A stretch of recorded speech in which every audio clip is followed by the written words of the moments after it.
So we can create spaces that suit their temperament, that aids in improving the temperament.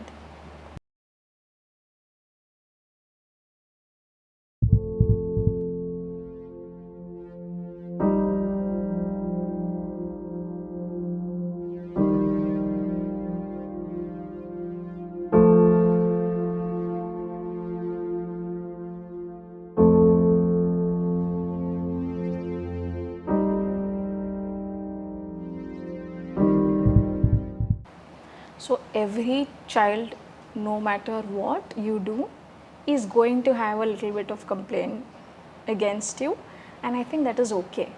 Can we be okay with that? The fight is not to become a best parent. No one is going to give you an award at the end of your life that you've. It's not a lifetime achievement thing, right? You're a biggest. That okay, take this. The same is with child also. So instead of focusing or proving to be a better parent, can we adapt to molding and changing to be a better person every single day? I'm also learning, you're also learning. Right. So then I think it's very easy, instead of going into guilt and then indulging in wrong things. I feel guilty that I'm not giving enough time to my child, and then I bring gifts to be a better person every single day. I'm also learning, you're also learning. Right.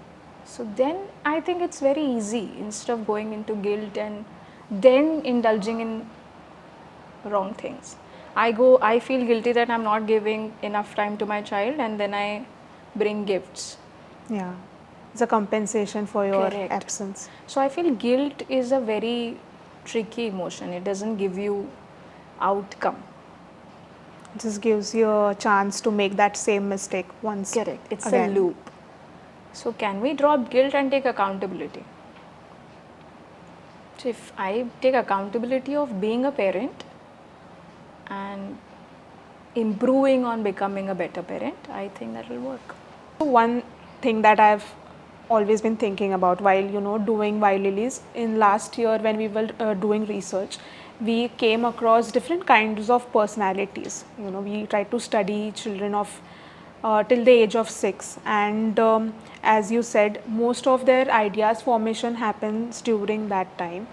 So as Wild Lilies, as a kids space development studio, do you think that we can curate spaces as per the kids' personalities? For example, if the child is very naughty, like very hyper, and has a lot of energy altogether, so physically also is very active, and can we design a space for him in a way that suits his personality?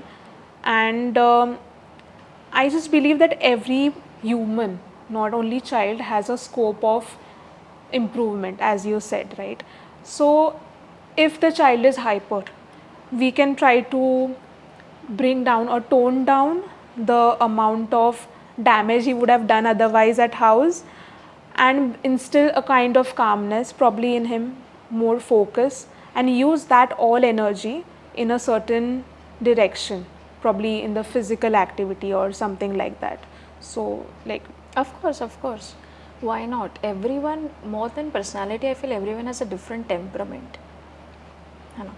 Because so someone might be very shy, someone might be very vocal, someone might, as you said, be very energetic.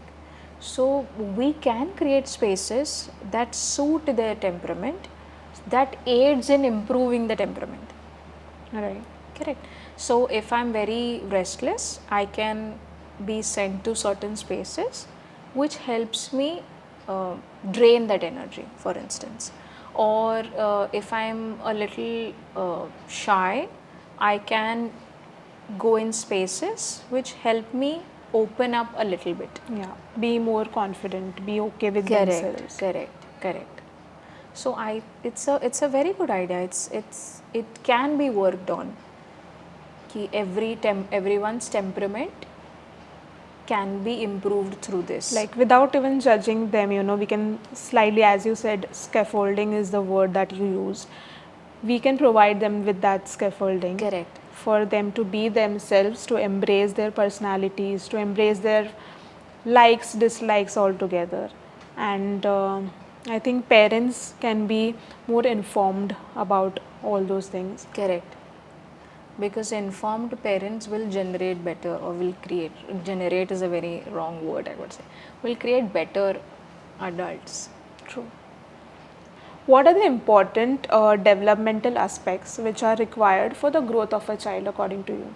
So I feel exposure in different formats. So the general development happens with fine motor skills, gross motor skills, eye-hand coordination, or cognitive development. So cognitive development includes decision making or problem solving. So problem solving is, say, dealt with, so we are playing a snake and ladder game, or we learn patience through that, or we're playing simple table games. That is how you learn to deal with the environment. That is how you learn to make decisions. So if you remember, we had business as Monopoly, a game, Monopoly, right? So in the Monopoly, you had certain number of cash that you received in the start, and then you learn to spend it according to what is required, right? That is how you learn to make decisions. So as young as, say, 2-3 year kids, they generally learn through textures or what is present in the environment. They need something to hold on to. That is how they learn textures also, what is edible, what is not edible.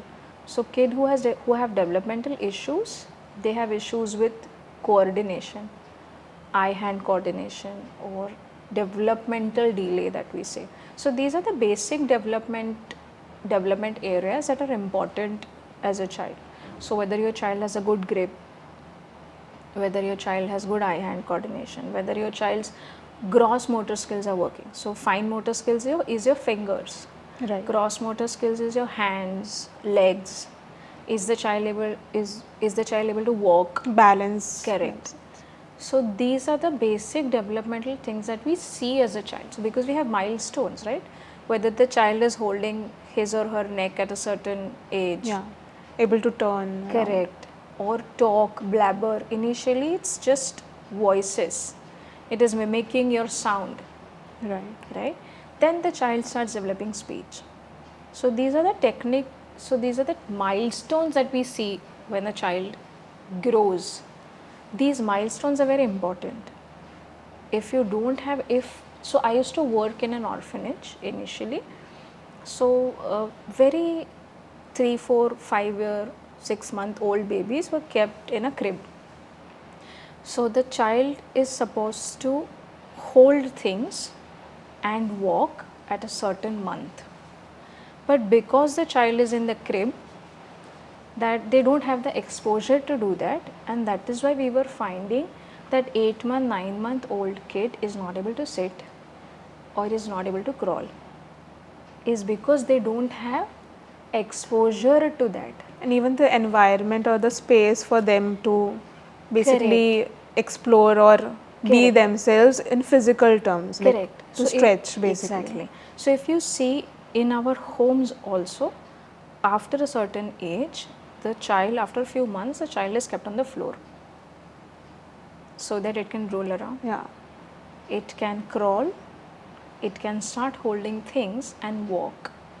So if I put a child in a box, he is not getting the space, and that is why he cannot pick up on those milestones. So exposure is very important. It plays a very crucial role in developing these skills. So today's conversation was all about getting to know kids better, and also we got an insight on how we can let them be, how we can embrace and accept the kid with all the flaws or all the what we feel are the flaws but are not flaws. It is their personality. Correct. And also to be accepting ourselves as parents and not to be very harsh on ourselves, because most of the time in trying to be the perfect parent we Correct. are kind of losing ourselves. It was amazing to get to know all those insights, and the insight about how we can curate spaces for kids, based on their personality, was something that was an acknowledgement of what we have already been doing, since past 1 year.